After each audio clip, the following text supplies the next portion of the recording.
बंधु नमस्कार। हम जी रहे हैं आज के दौर में। आइए एक उल्टी यात्रा करते हैं 2021 से 1955 के दशक अर्थात बचपन की तरफ। जो 67 को पार कर गए हैं या करीब हैं उनके लिए ये खास। मेरा मानना है कि दुनिया में जितना बदलाव हमारी पीढ़ी ने देखा है, हमारे बाद की किसी भी पीढ़ी को शायद ही इतने बदलाव देख पाना संभव होगा। हम वो आखिरी पीढ़ी हैं जिसने बैलगाड़ी से लेकर सुपरसोनिक जेट देखे हैं, बैरंग खत से लेकर लाइव चैटिंग तक देखा है और वर्चुअल मीटिंग जैसी असंभव लगने वाली बहुत सी बातों को संभव होते हुए देखा है।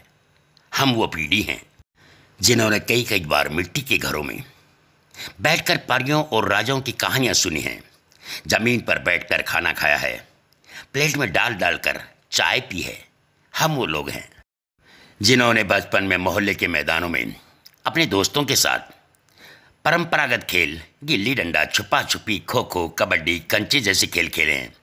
हम आखिरी पीढ़ी के वो लोग हैं जिन्होंने चांदनी रात में डिबरी, लालटेन या बल्ब की पीली रोशनी में होमवर्क किया है और दिन के उजाले में चादर के अंदर छिपकर नावल पढ़े हैं।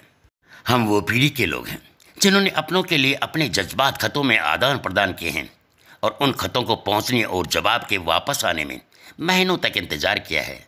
हम उसी आखिरी पीढ़ी के लोग हैं जिन्होंने कूलर, एसी या हीटर के बिना ही बचपन गुजारा है और बिजली के बिना ही गुजारा किया है। हम वो लोग हैं जो अक्सर अपने छोटे बालों में सरसों का ज़्यादा तेल लगाकर स्कूल और शादियों में जाया करते थे, जिन्होंने स्याही वाली दावत या पेन से कॉपी, किताबें, कपड़े और हाथ काले नीले किए हैं, तख्ती पर सेठे की कलम से लिखा और तख्ती धोई है। हम वही लोग हैं जिन्होंने टीचर स्मार्ट साहब से मार खाई है और घर में शिकायत करने पर फिर मार खाई है। हम वही आखिरी लोग हैं जो मोहल्ले के बुजुर्गों को दूर से देखकर नुक्कड़ से भागकर घर आ जाया करते थे और समाज के बड़े बूढ़ों की इज्जत डरने की हद तक किया करते थे। हम वही आखिरी लोग हैं जिन्होंने अपने स्कूल के सफ़ेद कैनवास शीट पर खड़िया का पेस्ट लगाकर चमकाया था। हम वही आखिरी लोग हैं जिन्होंने गुड़ की चाय पी है, काफ़ी समय तक सुबह काला या लाल दंत मंजन या सफ़ेद टूथ पाउडर इस्तेमाल किया है और कभी कभी तो नमक से या लकड़ी के कोयले से दांत साफ किए हैं। जी हाँ, हम निश्चित ही वही लोग हैं जिन्होंने चांदनी रातों में रेडियो पर बीबीसी की खबरें, विविध भारती, ऑल इंडिया रेडियो, बिना का गीतमाला और हवा महल जैसे प्रोग्राम पूरी शिद्दत से सुने हैं। हम वही आखिरी लोग हैं जब हम सब शाम होते ही छत पर पानी का छिड़काव किया करते थे, उसके बाद सफ़ेद चादरें बिछाकर सोते थे। एक स्टैंड वाला पंखा सबको हवा के लिए हुआ करता था। सुबह सुबह सूरज निकलने के बाद भी डीठ बने सोते रहते थे। वो सब दौर बीत गया। चादरें अब नहीं बिछा करती। डब्बों जैसे कमरों में कूलर, एसी के सामने रात होती है, दिन गुजरते हैं। हम वही आखिरी पीढ़ी के लोग हैं जिन्होंने खूबसूरत रिश्ते और उनकी मिठास बांटने वाले लोग देखे हैं जो लगातार कम होते चले गए हैं। अब तो लोग जितना पढ़ लिख रहे हैं उतना ही खुदगर्जी, बेमुरब्बती, अनिश्चितता, अकेलेपन व निराशा में खोते जा रहे हैं। और हम वो खुशनसीब लोग हैं जिन्होंने रिश्तों की मिठास महसूस की है। और हम इस दुनिया के वे लोग भी हैं जिन्होंने एक ऐसा अविश्वसनीय सा लगने वाला नज़ारा देखा है। आज के इस कोरोना काल में पारिवारिक रिश्तेदार, बहुत से पति पत्नी, बाप बेटा, भाई बहन आदि को एक दूसरे को छूने से डरते हुए भी देखा है। पारिवारिक रिश्तेदारों की तो बात ही क्या करें, खुद आदमी को अपने ही हाथ से अपने ही नाक और मुंह को छूने से डरते हुए भी देखा है। यहाँ तक कि अर्थी को बिना चार कंधों के शमशान घाट पर जाते हुए भी देखा है।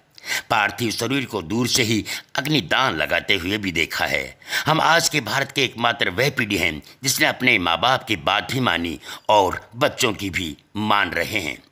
शादी में बावट खाने को भी हमने देखा है। वो आनंद नहीं जो पंगत में आता था। जैसे सब्जी देने वाले को भी हिदायत किया करते थे, गाइड किया करते थे, हिला के दे या तरी तरी देना, अंगुलियों के इशारे से 2 लड्डू और गुलाब जामुन, काजू कतली लेना, पूड़ी छाँट छाँट के और गरम गरम लेना, पीछे वाली पंगत में झांक के देखना क्या क्या आ गया, अपने इधर क्या बाकी है और जो बाकी है उसके लिए आवाज़ें लगाना, इधर लाओ इधर लाओ।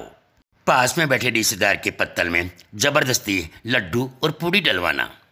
रायता परोसने वाले को दूर से आता देखकर फटाफट रायते का दोना पी जाना, और तो पहले वाली पंगत कितनी देर में उठेगी उसके हिसाब से बैठने की पोजीशन बनाना, और आखिर में पानी वाले को खोजना बुलाना।